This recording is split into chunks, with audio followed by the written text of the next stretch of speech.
the world economy is absolutely in shambles. Like nobody knows what's happening with anything. Like it is just pure fucking chaos out there in the world right now. Everybody's taking it like every day, day by day, literally. And it's every like, industry too. Usually it's like, oh, textiles this or cotton or farm goods or soybeans or whatever. It's every fucking thing. Yeah, it's nuts. We had one factory that came to visit us and we started talking about it. And he was like, now even when I quote people a price on something, I date the quote because like it changes every day now. Yeah. I was talking to my watch guy and they're like, everybody stopped selling because nobody knows what's happening, and nobody wants to sell or move any product right now. Like, in my head, I have this like thing. It's like, oh, it's gonna be over soon, because when shit goes down, usually we get over it pretty quick, like a couple months or whatever. But it's just started. This is you know crazy. what I mean? well, so we're in for 4 years. He's using it as leverage to get them to lower their tariffs, which are very high, actually. All these countries getting reciprocal tariff. They have massive tariffs on American goods. So if they lower their shit, if it works, and they're like, okay, well, let's lower it, then this crisis could be over fast. But it's not all reciprocal, right? Isn't he charging? Not at all. It's just totally fucking random. Yeah, like there's no like basis of like what he's charging these. Well, so most of, I could be wrong, but from what I understand, and we can fact check this, most of the tariffs are actually still less than what these countries have on American goods. Like in Europe, they've got like 100% tariff, or I'm just something like that, like on American cars. Like insane. And I mean, like, well, that's kind of fucked up, isn't it? Why can't Ford sell cars in fucking France? You know, I want to see Hummers going down Versailles. You know? I don't know. But like, I don't know. I know that like in Israel, for example, growing up, everything is so expensive and people can't afford the stuff they need. Like the money you make is not enough to afford what you need. And that will and a lot of the like cars, for example, will cost like 50% more than they do here. Yeah. So is that where it's heading here? Like, because that's not, how is that good for anybody? Israel has huge import. So yeah, yes. Basically, yes, that could be where it's headed. I just don't know what's the benefit of that. It's just, it's no short-term benefit. It's just pain. And there is a potential long-term benefit is that if these countries lower their tariff, and then I guess it's good for, well, think about this, AB. Maybe he gets them to lower their tariff, and then the stock market's going to go crazy. They're like, oh, Ford all of a sudden can sell trucks in Europe competitively. And then all of a sudden, guess what? AB's stock is fucking through the glass ceiling, Willy Wonka style, bro. That'd be nice. Yeah, I think you're wrong about a lot of the things that you just said. I'm trying to fact check. Well, correct me where I'm wrong. Like for example, there is it's not as simple as like they just have huge tariffs and we don't. The United States maintains a trade-weighted average of import tariff rate of 2% on industrial goods, with approximately half of all industrial goods imports into the U.S. duty-free. However, whereas like imported pickup trucks and trucks from the EU, the U.S. currently imposes a 25% tariff on all of those things,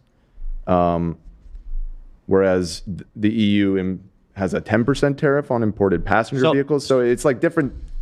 It's a lot more complicated. Passenger vehicles is like the vast majority. So here I'm reading the European tariff on American cars is 10%, whereas the European tariff is 2.5% on similar vehicles. But then, I mean, that's uneven. Right, but pickup trucks is a huge thing in the United States, and they have a 25% tariff on that. People in chat I'm are just saying it's like it's more complicated than just this one's big, this one isn't. Yeah, chat is saying that those aren't tariffs; those are trade deficits. No, they're not. They're tariffs. Also, they're wrong. The numbers. It's a tariff. U.S. No, the thing that they base the tariffs on, like these current rounds of tariffs that they just implemented, were based on trade deficits. Yes. Mm-hmm. The U.S. tariff on European cars, that means the tax that these companies have to pay to the government to sell their cars there is 2.5% on passenger vehicles. And then 25% for pickup trucks, but Europe doesn't even make pickup trucks. And then They don't make pickup trucks because there's a huge tariff to sell them in the United States. there's no pickup. People don't drive pickup trucks in Europe. Yeah, but they make cars for the American market. That's the whole point of free Well, trade. European car makers make cars for a global market. They don't make Listen, cars for America. okay, fair enough. Whatever. Pickup trucks are super frowned upon in Scandinavia, at least. Yeah, people don't because they're dumb. They're dumb. Nobody in Europe drives that shit. And Who's dumb? The Europeans. No, the No, pickup trucks. I think pickup okay, yeah, trucks sorry. in Europe are dumb. I thought you were. No. I think you should probably read up on this a little bit more before you speak. I mean, confidently disprove about it. me. I think we should wait I till just Steiny explained gets why here. you're wrong and you're not understanding. But I don't so. think you're correct. Okay. I mean, it's pretty simple business here. You know, they have a higher tax than we do. Yeah, but I'm trying to explain that the tariff rates that Trump just implemented are not based on a differential between the tariff rates between two countries. He based it off of the trade deficit. So what's the tax now? If we buy stuff more from a country than they buy from us, the tariff is a higher rate. And the more that differential was, the higher the tariffs that they implement. I mean, that's theory, right? If there's a high tariff, there's going to be less sales. It's not going to be competitive. So you're doing like chicken or egg thing. How's the sales ever going to increase with a high tariff? I don't not know. Wait, competitive. I'm You not know, following. it's over my head. I don't really want to. I'm not following what. Dan, what were you saying? That it's the more that we buy from a country, they got hit bigger, basically. Is that what Right, you're saying? exactly. Just by volume. So what's what's the new tariff? Because before it was It's all over the place. It's different for every so country. specifically. What's his goal? European Is the cars- goal just to make us not buy from them? I don't No, the understand. goal is to bolster American manufacturing. But like that's what I don't understand. We don't get any incentive to do that. That's the fucking dumb part. Like, okay, I'm making goods outside of the U.S. Like, what do I get now? Why did you just link me ChatGPT? Because I don't know how to fact check this. AB's my head fact checker just linked me ChatGPT.com. I know you're about to ask me, and I'm not sure what part I'm fact checking.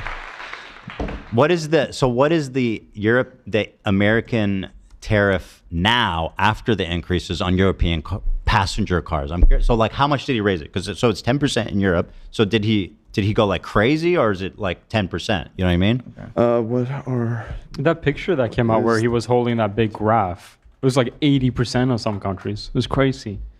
Right? Yeah. Yeah. Did yeah, you it was see? Like, insane. I think like Vietnam is at 90%. Yeah, some of them are mad. Some of them are like insane. Well, and like that's just like shutting down all commerce. Like that's like you can't viably sell that shit for double the price. But it doesn't mean that we can just turn our head and start making it here. Like there's nobody making it here, so we are not set up for it. I don't understand the plan. here? Read this. Okay. This will explain it far better than I ever could hope to. My dad is trying to explain it to me. Everybody, this is a fact-checking mission here, guys. So my dad is saying that they, in the tariff, calculated our taxes. So in Sweden, we have a 25% tax on everything we buy. And he calculated that as a tariff against America, while it's just a normal thing in Sweden to have 25% tax, in my understanding. Tax is not a tariff. That shows on the MSRP, the tax in Sweden. Yes, it would be the total price. Right, like So, they do that in well, Israel too, in, like, and a here week- it's separate. Exactly. In a bizarre world, if you just look at the price, this is 25% more, but in actuality, it's taxes. It's not a tariff.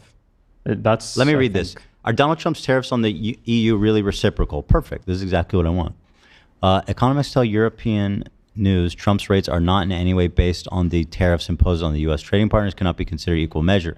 President Donald Trump has announced a reciprocal 20% tariff on EU goods entering the U.S., claiming the 27-country bloc is ripping America off by charging 39% levy on U.S. products entering the market. Blah, blah, blah. This is him just talking. Available evidence shows that the real EU tariff rate is nowhere near 39%. The European Commission says it charges on an average tariff of just 1% on U.S. products entering the EU market. One. Considering the actual trade in goods, it adds that the U.S. administrative collectively collected approximately $7 billion of tariffs on EU products in 2023 compared to $3 billion. Well, I mean, the amount is that doesn't say anything, just the raw amount. A World Trade Organization estimate puts the average tariff rate on the U.S. products entering the EU slightly higher at 4.8%. So the European Commission is like, we don't charge any tariffs. The World Trade Organization says it's 5%. In both cases, it's way far off from 39%. Yeah. A little off, yeah. It's not factually correct to say the European Union imposes tariffs of 39%. It's nearer to 3%. Everybody's got a different number between 1 and 5%. Well, I think these things are very hard to calculate, but 40% is not connected to reality at all, it seems like. The administration, however, points to an unfair asymmetry in certain tariff rates. For example, the EU applies a 10% tariff on U.S. car imports, while the U.S. charges just 2.5%. Brussels says, however, that this fails to consider the fact that U.S. imposes a 25% tariff on EU-made pickup trucks. Well, of course Brussels would say that. This is stupid. They're not making pickup trucks. I don't know why they keep talking about this, which are favorites among U.S. consumers and account for about 1/3 of all vehicle sales. Okay. So it sounds like this is an issue, but they're saying, oh, what about trucks? What about all the other countries? Like, it's so granular. I mean, who knows? I'm just taking one. Why is Vietnam up to 90%? Well, they probably do. What does Vietnam export to America? I mean, well, like Nike and all those companies make everything there. So that's who he's targeting. Okay, so they're not gonna make it here though. That's what I don't understand. The problem with his policy, as I see it, because I was like, Ela, maybe we should make a factory. Yeah, with who? Do people go to school here to become a sewer, to become a pattern maker? Like, nobody wants to do those jobs here. But the problem is that there's no, usually when you want to incentivize people, you have carrots and you have sticks. You have punishments and rewards. Mm-hmm. He's doing the punishment, but he's not offering incentives to move manufacturing in America. No. So like, if he was doing that, I think there might actually be people who are like taking him up on that offer. Like, okay, let's invest in some factories. Let's invest in training people how to do these jobs. It feels like there is zero plan. Like, I don't know what's the idea. Yeah, it's pretty chaotic. The lower third, after saying no one here wants us to work in those jobs, is Zach kissing his watch. It just popped up in the lower third. They're made in Switzerland. Those Swiss know what they're doing. Yeah. I say we move watch manufacturing to America. I think there are some decent U.S. made watches.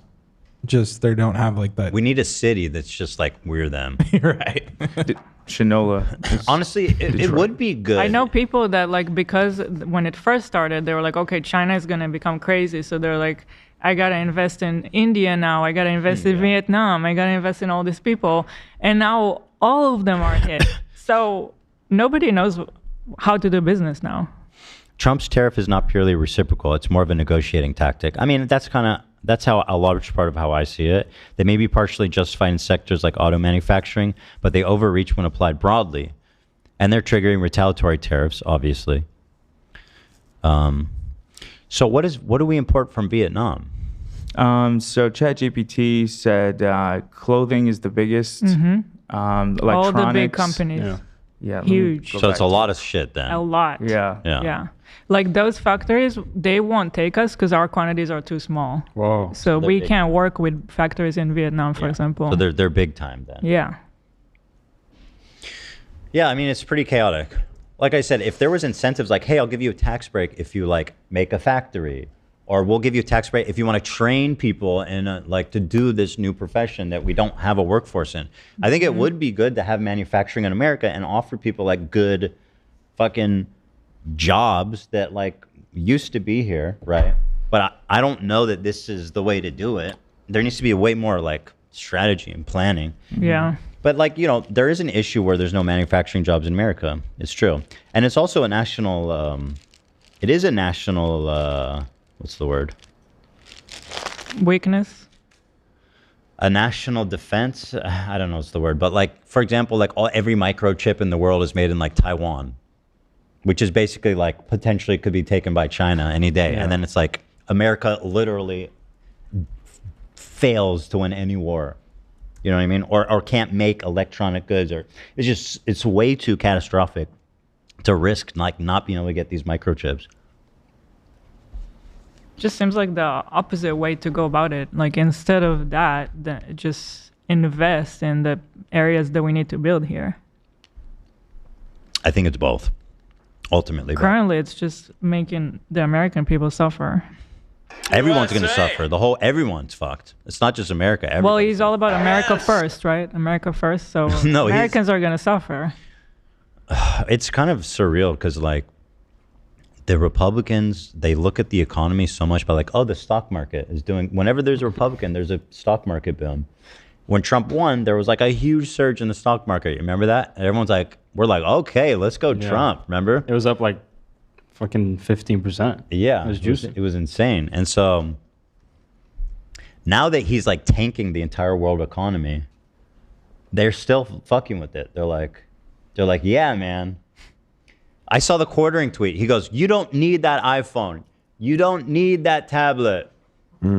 Yeah. He's doing like austerity and what since when It's did actually they- just that he's converted to Buddhism. He's realized that want is he's the like, root you of all don't need that suffering. new iPhone, guys. Yeah. Like, who is No. this? Oh, what? No, I actually The hope appreciate. is real. Thank you, Jeremy. That's actually good advice. I do think it's pretty.